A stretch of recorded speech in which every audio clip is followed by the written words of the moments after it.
강호동은 대체 얼마나 힘이 센 사람이었을까? 이런 궁금증과 호기심을 한 번쯤은 가져보았을 거라고 생각합니다. 그리고 드디어 상상 속으로만 그렸던 강호동의 실전 능력이 한 사람의 고백을 통해 마침내 드러나게 되었는데, 이를 통해 강호동의 실제 싸움 실력을 알아보겠습니다. 연예계 싸움 순위를 거론할 때 강호동은 항상 높은 순위에 랭크됩니다. 김종국은 과거 가장 존경하는 연예인으로 강호동을 뽑았으며, 김창렬은 연예인 중 강호동이 제일 세다고 밝혔죠. 강호동은 마산상고를 졸업했는데 천하장사가 되기 전에도 마산 지역사회에서 주목으로 유명한 인물이었으며, 동창생들의 말에 따르면 학교에 경찰차가 오면 10중 8구 강호동 때문이었다고 합니다. 다른 학교 학생들이 시비를 걸다가도 호동이 불러온다는 말만 들으면 알아서 도망갈 정도였는데요. 강호동이 자신은 누구와 붙어도 딱 2대만 맞고 이길 수 있다고 하는데, 두 팔로 가드를 한 다음에 한 대 2대까지 가드로 맞고, 그 다음부터 씨름으로 잡아 넘어뜨려서 올라탄 다음에 계속 쓰러질 때까지 위에서 때려버리면 다 이긴다고 말했죠. 똥군기를 전혀 하지 않는 은근히 부드러운 성격의 소유자이지만 워낙 싸움 실력이 뛰어난 데다가 인상마저 굉장히 험악해서 강호동을 처음 만나는 사람들은 강호동이 딱히 뭔가를 한 게 아닌데도 괜히 움찔거리게 됩니다.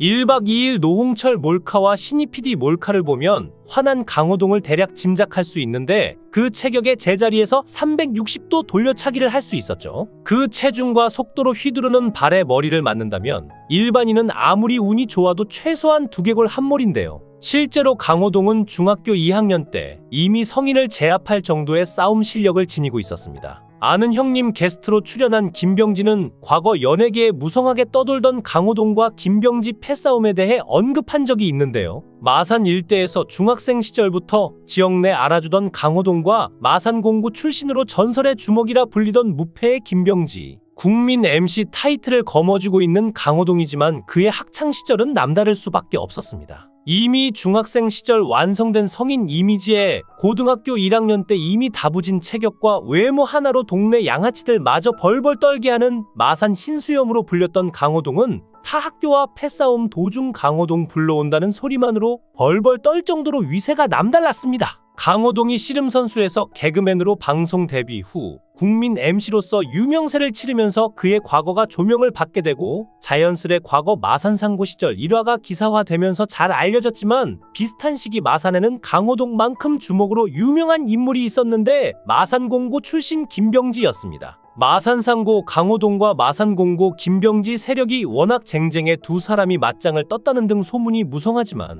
지금까지 그런 일화에 대해 어떠한 해명도 하지 않았기에 그저 루머로만 알려져 있었다가 김병지가 유튜브를 통해 실제 패싸움을 했고 그 장소에 자신이 있었다고 밝혔죠. 그러면서 김병지는 그곳에 강호동이 있었는지는 모르겠다며 한 발 물러서는 분위기를 보였는데요. 하지만 강호동이 졌다고는 생각되지 않는데, 이유는 과거 박명수가 밝힌 한 일화를 통해 엿볼 수 있었습니다. 1994년 씨름 은퇴를 하고 방송활동을 하던 강호동이 박명수를 비롯해 동료 개그맨들과 한 식당에서 회식을 했는데, 이들이 연예인임을 알아본 건달 6명이 시비를 걸었다고 합니다. 그러자 강호동이 혼자서 다른 일행들한테 나가 있어요. 이렇게 나긋나긋하게 얘기하고 잠시 후 와장창 한번 하더니 나와서 들어오세요라고 말했고, 다시 들어가자 그 시비 걸던 불량배 일행은 언제 그랬냐는 듯 구석에 짱박혀서 조용히 식탁을 쳐다보면서 묵묵히 밥만 먹고 나갔다고 하죠. 박명수의 말을 빌자면 4명이 동시에 공중에 떠 있었다고 했으니 강호동이 아주 불량배들을 손에 잡히는 대로 마구 집어던진 것이었죠. 박명수는 이후 동갑이지만 아직까지 무서워서 말을 놓지 못한다고 하는데요. 이후 박명수는 강호동과 둘이 함께 찍은 예능 프로그램은 엑스맨을 제외하고 없는데, 이는 특히 박명수가 강호동을 무서워해서 피해 다니기 때문이라고 하죠. 그런데 드디어 상상 속으로만 그렸던 강호동의 실전 능력이 한 사람의 고백을 통해 마침내 드러나게 되었습니다. 이 고백을 한 사례는 강호동과 마찬가지로 유명 연예인이기에 거짓말일 가능성은 전혀 없다고 봐도 무방할 것입니다. 그는 강호동과 싸우게 된 과정을 상세하게 고백했는데,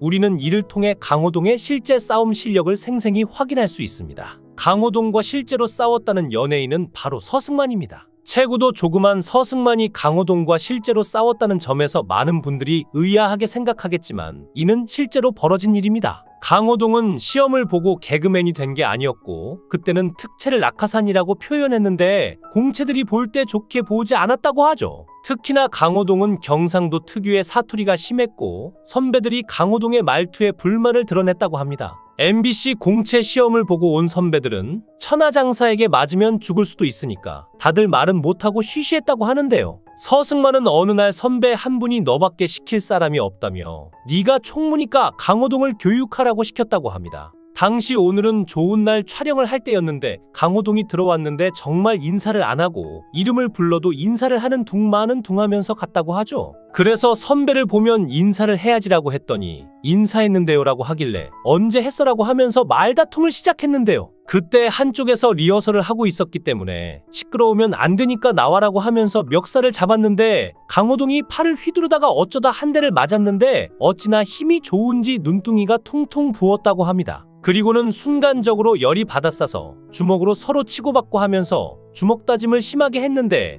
PD가 너희 지금 뭐 하는 거냐며 말려서 싸움이 중단되긴 했지만 서승만은 화가 풀리지 않았죠. 서승만은 거울을 보니 눈이 부어 있었고 그냥은 못 넘어가겠다며 홍기훈에게 강호동을 불러오라고 시켰죠. 그때 당시 생각엔 자신이 힘으로 안 되니까 눈을 찌르던지 낭심을 걷어차 급소를 공략할 각오로 준비했다고 하는데요. 그때 강호동이 들어오면서 죄송합니다. 잘못했습니다라고 하는데 얼굴을 보는데 정말 죄송한 표정을 짓고 있었다고 합니다. 알고 보니 강호동은 씨름판에 있다 왔으니 방송국에서 연예인을 보는 게 어색하기도 했고 그래서 적극적으로 인사를 못했다는 심경을 밝혔죠. 강호동은 씨름판의 데뷔 당시 악동이라 불렸습니다. 독특한 헤어스타일에 찢어진 눈, 대선배 앞에서 기죽지 않는 승부사 기질을 보여주며 그 당시 사람들에게 문화적인 충격을 주었는데요. 경기 시작 전에 괴성을 지르거나 경기 중 카메라를 보며 윙크를 하고 경기에서 이기면 덤블링을 하는 퍼포먼스를 보여주었는데 그 당시 강호동은 곱비 풀린 야생마처럼 아주 강력한 캐릭터였죠. 강호동이 고등학교 3학년 때 이강환이 두목인 부산의 폭력조직 칠성파와 일본 야쿠자 간 행사에 참여했다고 채널A에서 보도한 적이 있는데 그 내막은 이렇습니다. 일명 강쿠자 사건으로도 불리는데 강호동은 고등학교 씨름부 특기생이었고 야쿠자 행사는 자기네 감독 선생님 김학용이 선수단을 이끌고 가서 참석한 것이지 강호동의 의사와는 상관없는 것인데요. 운동선수들의 세계가 그렇듯 감독 말이 곧 법인 상황에다가 더군다나 당시에 강호동은 10대 미성년자였죠. 거기 가서도 뭘 한 게 아니라 그냥 가만히 앉아있다 왔을 뿐이라고 합니다. 당시 강호동은 일본에서 열린 씨름 대회에 참가하고 있었는데 씨름 스승인 김학용 씨가 밥이나 먹자고 해서 뭐하는 데인지도 모르고 따라갔는데 알고 보니 거기가 깡패들이 개파 맺는 곳이라고는 상상도 못했다고 털어놨죠. 강호동은 이남 3녀 중 막내인데 어렸을 때 집안에서 아무도 건드리지 못했다고 하는데 한번 화가 나면 정말 맹수가 따로 없었기 때문에 강호동의 부모님도 강호동을 무서워했다고 합니다. 강호동의 젊은 시절을 알만한 짬이 되는 연예인이라면 원래 깐족거리는 컨셉을 갖고 있어도 강호동을 상대할 때는 아무리 강호동이 웃으면서 친절하게 대우해줘도 대부분 선을 넘지 않는 경우가 많죠. 맞는 장면도 방송 장면에 나올 때만 방송의 재미를 위해서라고 하며 실제로 화가 나면 때리는 것보다 말로 하는데 이게 정작 더 무섭다고 합니다. 진심으로 빡칠 때 보이는 모습이 있다고 하는데 오묘한 표정으로 혀를 날름거리는 것이죠. 예를 들어 씨름 선수 시절 전설적인 이만기와의 경기에서 강호동의 도발에 이만기가 발끈하여 깝죽거리지 말라며 나쁜 말을 쓰자 일순간 무표정이 되며 혀를 날름거리더니 상대 선수한테 욕을 해도 되냐며 심판에게 항의하기도 했는데요. 1박 2일 무섭당 바보당 편에서는 이수근이 적팀의 교란 작전에 말려들어 자신의 팀을 분간하지 못해 진행을 지체시키는 답답한 상황이 연출되자 혀를 날름거리는 모습을 보였죠. 또 전현무의 무례한 진행 논란이 있었던 KBS 연예대상 때에도 전현무가 볼살을 툭툭 치며 도발하자 일순간 웃던 표정이 돌변하며 혀를 날름거리며 굉장히 무서운 표정을 지었는데 그걸 보았던 윤종신은 촬영 중에는 처음으로 보는 표정이었다고 합니다. 그 이후 카메라가 살짝 안 잡힐 때에 경고하듯 한 손으로 전현무의 허벅지를 움켜쥐었는데 전현무가 생방송임에도 불구하고 비명을 지를 정도로 아프게 쥐었다고 하죠. 시청자들의 비난이 이어지자 전현무는 사과하였고 강호동과 같이 웃으면서 찍은 사진까지 보여주기도 했는데요. 강호동은 모래판을 휘저으며 천하장사로 일약 스타덤에 올랐는데 어느 날 보니 안방극장을 웃기는 개그맨이 되어 있었죠. MBC 특채 개그맨으로 데뷔한 그를 이끈 건 이경규라는 거목이었는데요. 결혼식 주례까지 부탁할 만큼 이경규는 강호동의 정신적 지주임에 틀림없습니다. 강호동 씨 바램대로 오랜 세월 대중들에게 따뜻하고 행복한 웃음 안겨주는 개그맨으로 남아주시길 기원합니다. 영상을 끝까지 시청해주시고 귀한 시간 내주셔서 대단히 감사합니다. 구독, 좋아요 꼭 부탁드립니다. 더 좋은 영상으로 보답하겠습니다. 권행